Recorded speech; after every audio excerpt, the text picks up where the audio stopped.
మౌనం, నిశ్శబ్దం. ఫాలో అయ్యే వాళ్ళని చూడండి. సో వాళ్ళు ఏం సాధించారని కాదు, ఏం కోల్పోయారన్నది ఆలోచించండి. ఎందుకంటే వాళ్ళు మనం ఏమన్నా మాట్లాడితే ఏం తప్పు తీసుకుంటారో అని చెప్పేసి ఆలోచిస్తారు.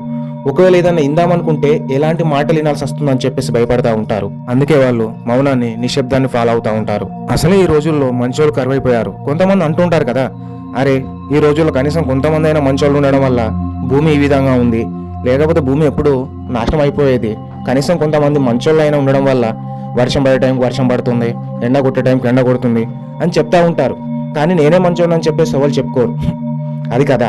సో బేసిక్గా మంచోళ్ళు ఎవరు మంచోళ్ళు అని చెప్పుకోరు కావచ్చు, అది కూడా రైటే అవ్వచ్చు. కాకపోతే నేను మాత్రం అస్సలు మంచోడిని కాదు, మనిషిగా మాత్రం ఎప్పుడో చచ్చిపోయా. అందుకే నేను మీకేం చెప్పట్లేదు, మీరు కూడా ఏం వినట్లేదు. నేనేదో చెప్తున్నానని చెప్పేసి మీరేదో వింటున్నారు, కానీ నేను మీకేం చెప్పట్లేదు, మీరు కూడా ఏం వినట్లేదు.